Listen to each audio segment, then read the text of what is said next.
everybody, it's 9:15. Let's call the meeting to order. This is actually a special session workshop. At this time, we would like to have a workshop discussion of the county projects for Hurricane Harvey mitigation program, and we will turn it over to Pat and Leslie and Jed, in whichever manner we're gonna drag you into this issue. Jed? Okay, go ahead. Good morning.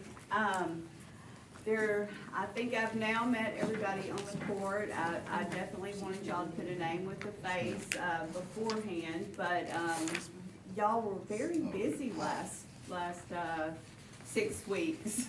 So very busy. You must be tired.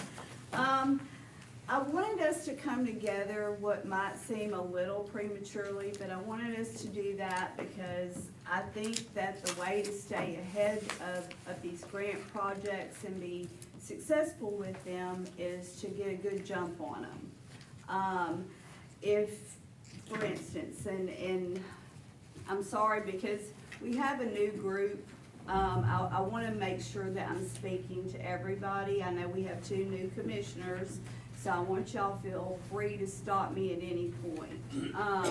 My firm was hired by the county to help assist with the grant application that the county submitted on November 14th to the Texas General Land Office. These monies were for mitigation projects and connected to Hurricane Harvey. I know in your mind that probably seems like a really long time ago. And it was, but now we're getting around to expending that money. So once we were hired and Mr. Oates' firm, Pat Oates at Goodwin Lassiter was hired, we began to work as a group and see what your priorities were and how you wanted to use this opportunity. And I call it an opportunity because it was a lot of money, and those things don't come around every day. So there were many discussions, and Jessica had many committee meetings going on for well over, I think, half a year, trying to figure out where the priorities would be and how we would expend this money.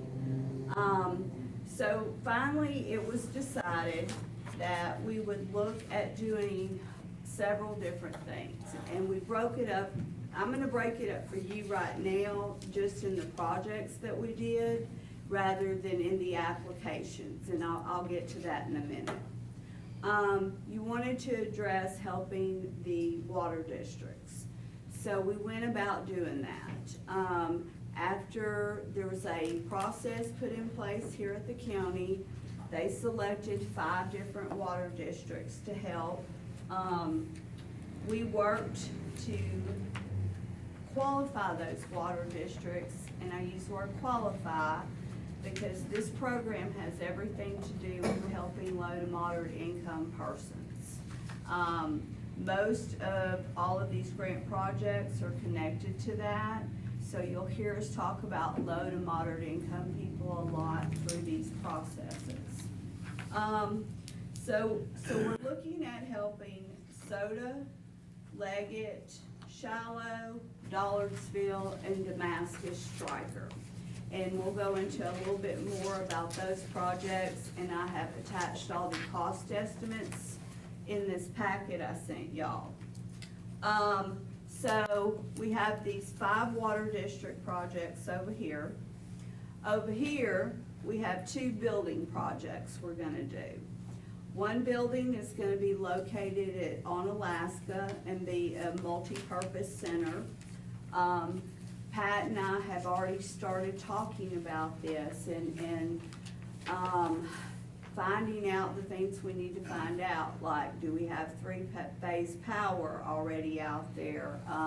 Will we have to do anything to build up the infrastructure in order for you to have this facility? All of those things are part of the planning process and the environmental that will happen later. We do not even, or you do not even have a contract from the state yet. We turned in your application November 14th. We have already received questions about where we are, and we have answered a plethora of questions. I anticipate for the first time maybe ever that the Texas General Land Office might hold true to their time schedule. Therefore, we are going to get a jump on that. We don't wait till you get a contract signed to start thinking about, well, what do we do to build this building? I've been thinking about it every day except for when I went to San Antonio. So you have that building on Alaska, and we have another building over here. And Judge, I forget what we're calling that building, or? That's going to be the emergency management building. Okay. For the first responders. Okay. But it will be dual purpose, Yes. because when it is not being utilized by emergency management, then we will allow our 4-H and Texas AgriLife to utilize that building. And look, HUD likes you to do that. They don't want you to build a building and it be empty for the majority of the time. They want you to actually use what you have. So we applaud you for coming up with those different ideas for the buildings.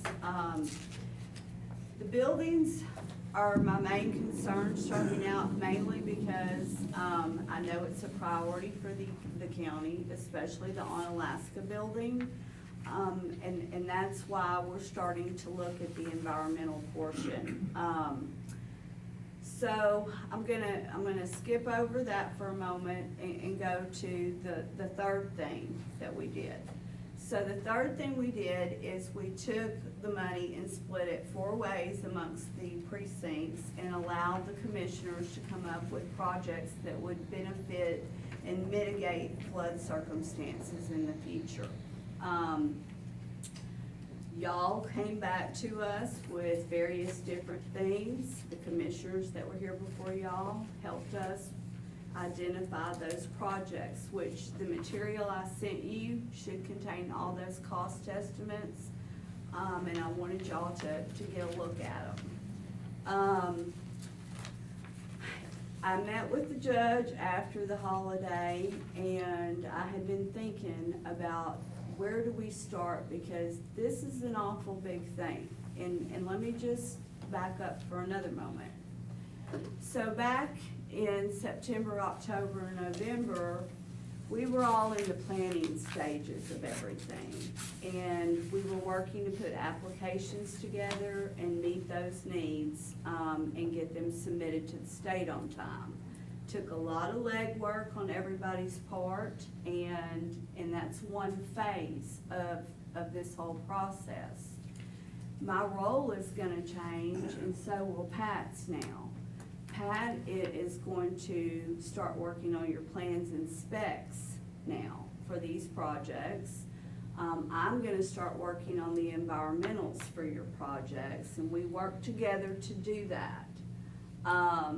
Once the projects are out to bid with Mr. Oates, my firm will manage the projects, and I make sure that all the employees on the job site are getting paid the proper wages, and that you're following all the paperwork that goes along with the grant.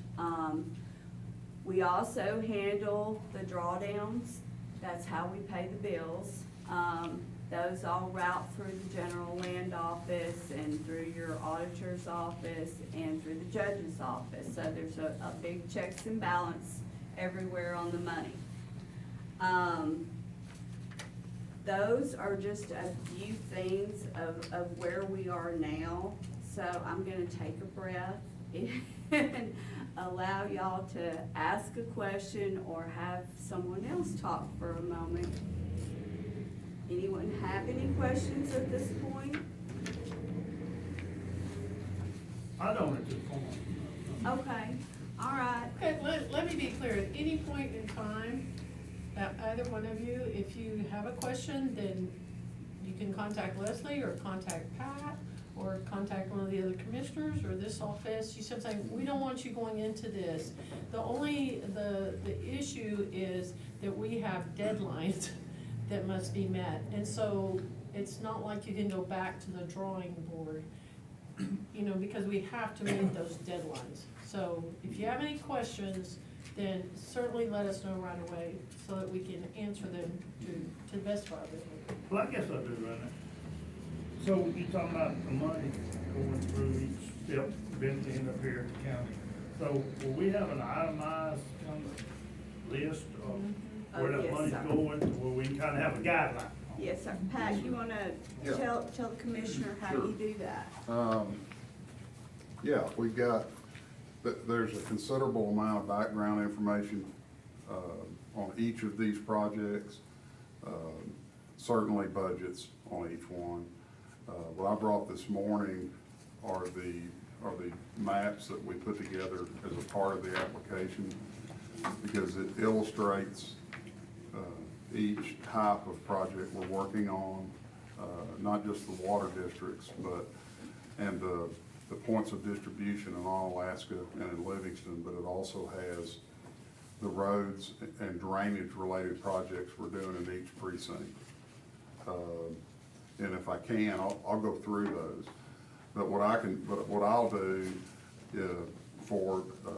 especially for the two newer commissioners, is I can send you all the information.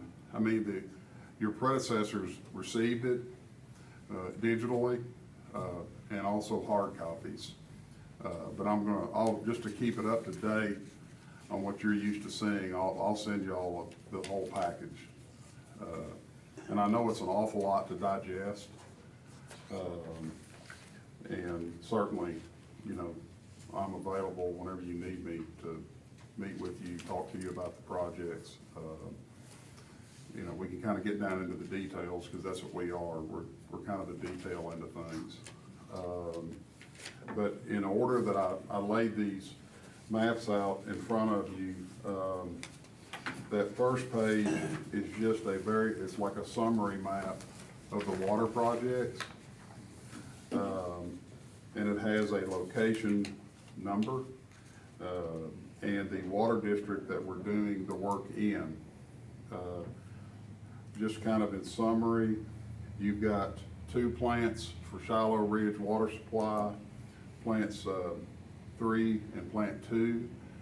Those just approximately, those projects involve putting in new pressure tanks at their water plants, because in some cases they're deficient in capacity, or the old tanks have become more obsolete, and it's time to replace those tanks, just because of their condition and the age of them.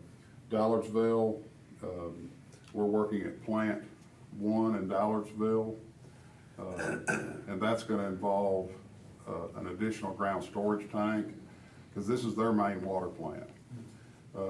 And also work on their filter systems for treating their water, which are things that, if you've ever been down there and seen that plant, they've got a filter system, but it's had all kinds of problems, and it's probably, I'd say 30 years old, and it's kind of limping along. Yeah, So- I mean, it's in my precinct. Yes, sir. Yes, sir.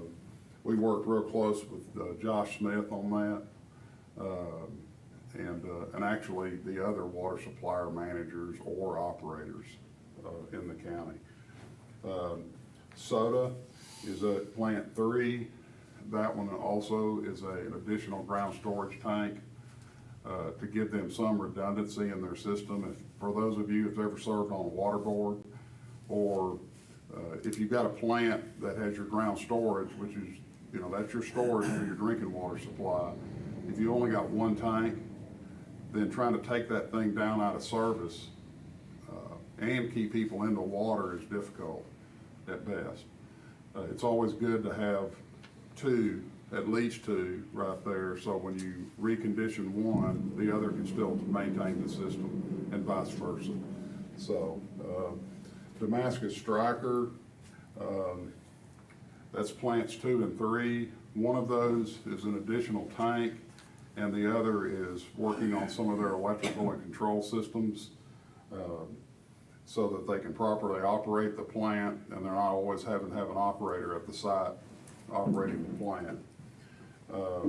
We have two projects for Leggett Water Supply, one at Plant 5 and one at Plant 6. And these are filter type projects for providing more treatment to their water and improving the water that goes out to their customers.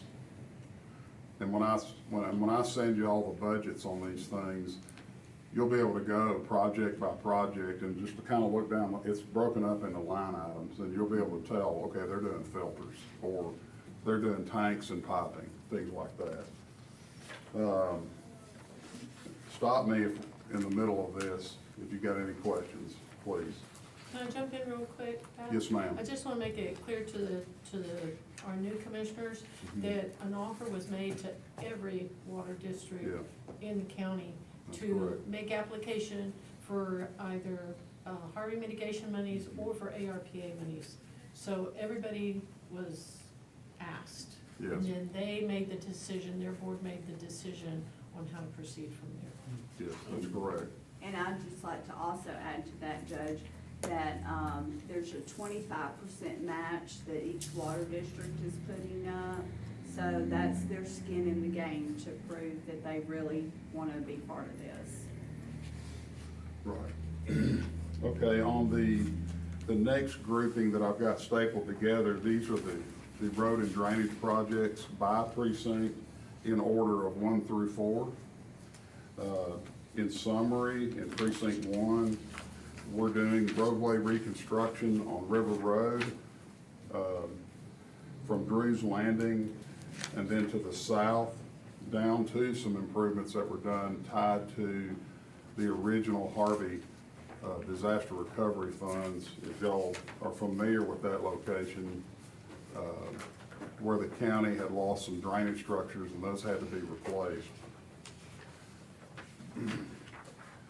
On page 1-2, it's Drew's Landing, and that's a reconstruction project from River Road, the prior road I was just talking about, across the drainage way, and then ending approximately half a mile to the end point, over to Driftwood Drive. On page 1-3, we did work in the El Camino area and on Ellis Grimes Road, which is over on the kind of the west side of Goodrich. Both of those are roadways that serve a pretty good part of that area as far as population. Those all involve installing new cross culverts, new driveway culverts, and reconstructing the roadways. And the location of the project, when you look on there, it's got kind of a bold red line where the road is, and that's the actual distance that we're doing the work. On page 1-4, this is on Route 66. And it is an area that is down towards Taylor Lake Estates.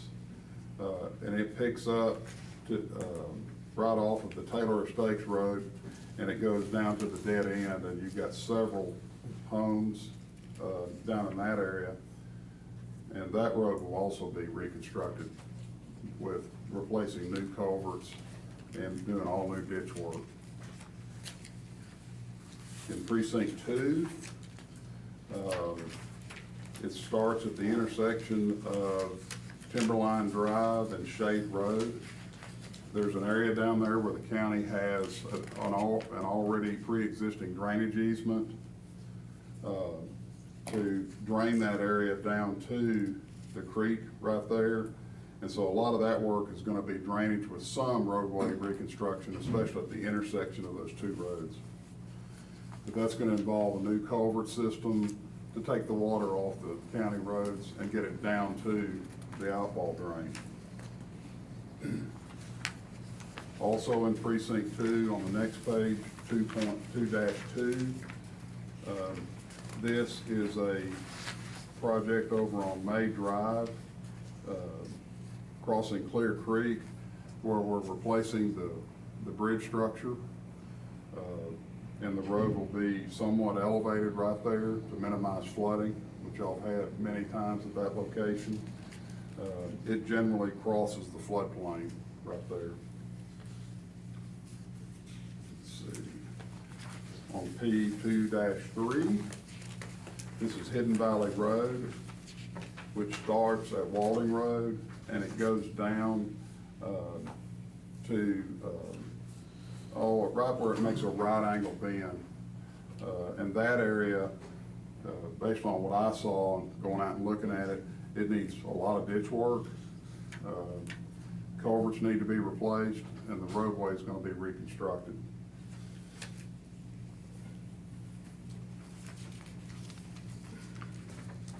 On 2-4, that's Hodge Bottom Road. And on this particular one, I think, as I recall, we're doing a bridge replacement right there, and also gonna elevate the road, and reconstruct across the flood zone.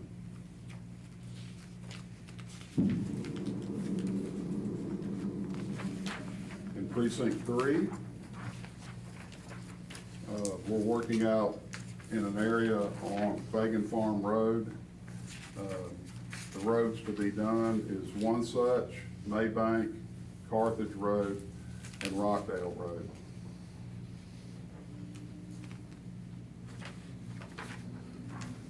MLK, just south of Corrigan, from the city limits to the dead end of the road. We're gonna reconstruct it with drainage improvements. Union Springs Road, just north of Corrigan, we're going from the city limits and going out to, there's the old Cold Spring Church out there.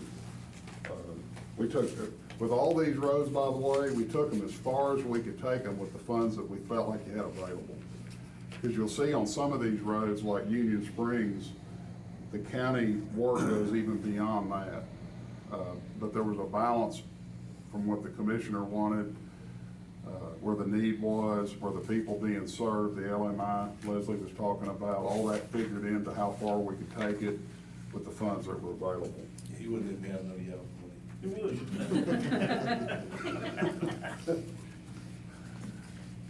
Precinct 4. On this one, there are several different projects. First is what I call the most northern bridge on Tom Cummings Road. That is just south of 190 East. That's a wooden bridge, and we're gonna replace that with a concrete structure. There's a second bridge, I call it bridge number 2, that also we're gonna replace. There's a bridge on Millgate Road, that's a wooden bridge that's gonna be replaced. And then on Tom Cummings Road itself, from Millgate to the south towards Plantation Road, that's gonna be reconstructed. And then on Plantation Road, from Tom Cummings to the south, just shy of where the creek crossing is. So precinct 4 I was able to get in on one map because of all the different improvements projects in those areas. Let me talk a little bit about, when I call it a road improvements or a bridge replacement, these roads, we're planning on stabilizing subgrades. What I mean by that is, if it's a sandy soil, we'll probably cement stabilize. Then on top of that, we'll put road base and asphalt. That's the plan. Usually, we go anywhere from 4 to 6 inches of crushed limestone for our road base. And on the final surface, usually about 2 inches of hot mix asphalt to concrete. Along with, prior to all that, the culvert replacements. On bridges, the state wants us to follow a statewide standard, and the only statewide standard is gonna be TxDOT for bridges. So the bridges we do will be comparable to what you'd see on an off-road, off-system bridge for TxDOT. Concrete deck, Most of those are gonna be 26 feet wide. They're gonna have a driving width of about 24 feet. Most of them are gonna be much wider than your county road is right now. But we wanted to stick with the standard that when you get your bridge inspections from TxDOT, that's one more bridge they can take off of their list that they would consider. All these bridges are gonna be single span. If they're 50 feet and under, they'll be a slab beam type structure as far as the under support. If they get over about 50 feet, they're gonna be pre-stressed I-beams or I-girders. Most, from a budget standpoint, they'll have steel guard railing. If you prefer a concrete type rail, certainly we can bid that out too, but usually that's gonna add more cost to your project on top of a steel guardrail. Let's see. Okay, the next page, the next two sets are some preliminary work relative to the points of distribution. The first one, that's more of a black and white, is in Livingston. It's over here at the Emergency Management Department. And what the plan there is to go in and we would remove, there's an old building right there, I think 4-H has been using. That particular building would need to be removed and go up with this building, which is gonna have additional parking, much more storage, much more room for meetings or for any level of emergency response that the county may have. The first page is kind of a plan view of it with the aerial photo in the background, and the second one is a floor plan. The last set of 11 by 17s is in Onalaska, and this is up on Onalaska Loop. You've got the solid waste collection facility that the county already has. We've looked at a couple options for the remaining county property to the west, but this specific project really goes to the far west of that cleared area where the emergency response facility we're talking about would be placed. The area in the middle that I've got highlighted in yellow would be maybe a potential expansion of your solid waste collection. And then there's a floor plan for that right after this site plan. Fortunately, the county has, in my opinion, you've got adequate amount of land out there to do both.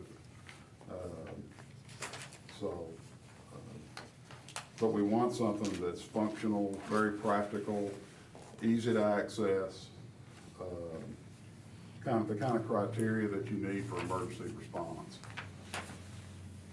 And this also is multi-use, you know, it's not going to ever be vacant per se. No, these aren't gonna be set up to be used on a temporary basis or on an as-needed basis. I think it's gonna be needed all the time. So,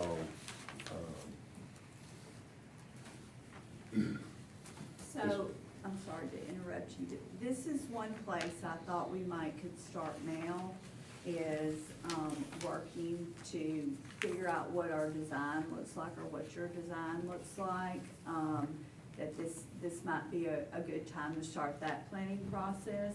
Pat, do you anticipate that would be okay at the architecture department?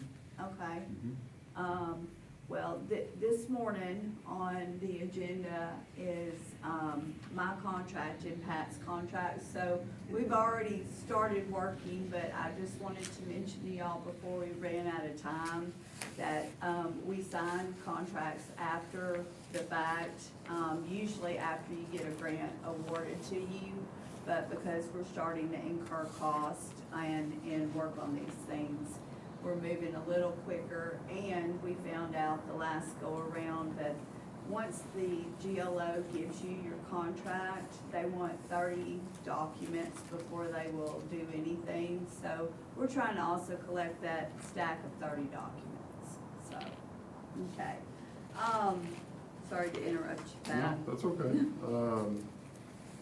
But as far as from our timing standpoint, the first thing that we're gonna be doing on these is providing whatever information Leslie's office needs to get the environmental started. I really don't expect on these any issues with the environmental, it just takes time, you know. All of these are on areas that have already been disturbed. So I don't see that type of issue really coming up. It seems like sometimes the environmental is a moving target. And sometimes the GLO will come up with a new way to move that target. However, that'll just be dealt with if it occurs. But from my office's standpoint, we'll start out with surveying first. You know, we'll go out, get elevations. We'll let each commissioner know when we're gonna be working in your precinct, in case you wanna come out while they're surveying and take a look at what they're doing, and if you got any other questions about what they're doing. On those things, we pick up elevations of the existing conditions, we pick up limits of old bridges, we pick up existing utilities, as best we can locate those existing utilities. And we utilize all that when they bring it in, get all that data processed, and then we start doing design, which is gonna set elevations of your roads, elevations of your bridge deck, elevations of the underside of the bridge so it'll pass the required storm, and things like that. And then from that, we put together a set of plans and specifications that contractors can bid on when it comes time to get a construction bid. That's kind of where we're at. If anyone has any questions, or you're probably gonna have a lot of questions. Well, I've seen some of the stuff as far as the GLO on like some of the bridge stuff, but I haven't seen any of the other stuff. So. Yes, sir. Yes, sir. And I've had people ask me, and I've talked to a few people with TxDOT and stuff too. You know, about the bridge there was stuff. a road done, let's see, hell, there were several done. I know on Alaska Loop, several years ago, I think it was under Ike. It was repaved under Ike and reshaped, reconstructed. There was a handful of projects over in your precinct done,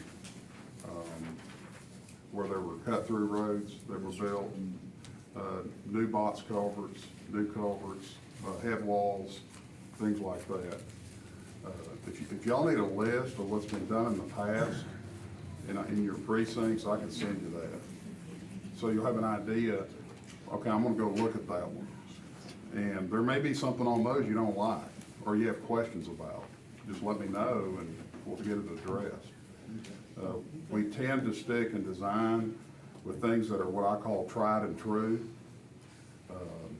The county's not a guinea pig, and I'm not either, and I don't wanna put y'all into something that may be, I don't know, something considered new and popular necessarily, unless I know it's gonna work. So we like to stick with things that have been in practice for a long time, that perform well, and just go from there. One of the challenges we're gonna have right now, given what the economy's doing, is anything tied to asphalt, paving materials, any kind of road materials, everything's high right now. So, and we factored that into these budgets. And it just seems like every day I'm looking at what the price of oil is, because that affects asphalt prices.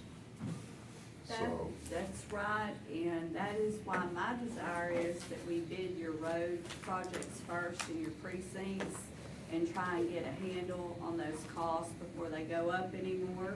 And I kind of feel like that should be our goal, to put that as our priority. I know we're kind of running out of time, so a few things I want to mention. There are gonna be change orders on all of these projects in all likelihood. just so you know, no change order will be paid for that happens on the street between the contractor and whomever. All change orders will come through the court so that everybody can vote on it and know what is happening, especially if it is in your precinct, you are gonna wanna know. When we did Harvey, just the allocation and not the mitigation that we just did, we did it, in Commissioner, Robertson's precinct. We had some cost overruns on that, and so we had to figure out what we were gonna do. Unfortunately, the GLO kept us on the hook for 1 solid year, I believe, waiting for answers and driving the cost up even more. But we did get through all of that, and what we, I think, found in that particular case, and I assume that we're gonna do this in the future, when you have a cost overrun on your project, I assure you, I do not have a nice little slush fund to bail you out here. I wish I did, but I don't. So we really wanna watch our pennies. So Pat will make sure when we go out to bid on certain projects, we have additive alternates in case we need to get rid of something or add something, cost-wise. But you will be responsible for any overages on your projects. Now, we may just have to call the project back rather than you handle it with money. But I'm just preparing you for, I don't think Pat's really good, but if he's this good, I'd be surprised that he has hit the money on the unknown. So, the economy is the economy. Now, if we have a cost run on the buildings, who's gonna cover that? Well, that's a county project, so the county as a whole will be covering that. Is that the right way to say that, Judge? Yes, ma'am. Okay, all right. Again, same thing, you will know everything happening. We will come in here, and ask your permission for everything that gets done. The water districts are gonna be a little different, and we'll feel our way as we go, getting started. But I did wanna introduce us this morning to y'all and tell you we're out here working for y'all and trying to put it together so that you can be successful and finish these projects as quickly as humanly possible. So, Sounds good. thank y'all very much for your patience Does and anyone have any attention. questions before they leave? No. Okay, thank you. Thank y'all. Thank y'all. Thank you. Appreciate your time. Would you like Okay, me to everybody, stay? that is entirely up to Oh, you. I'll stay. We have 10 minutes till the beginning of the court if everybody wants to stretch their legs. Can we sit back down? I get up there.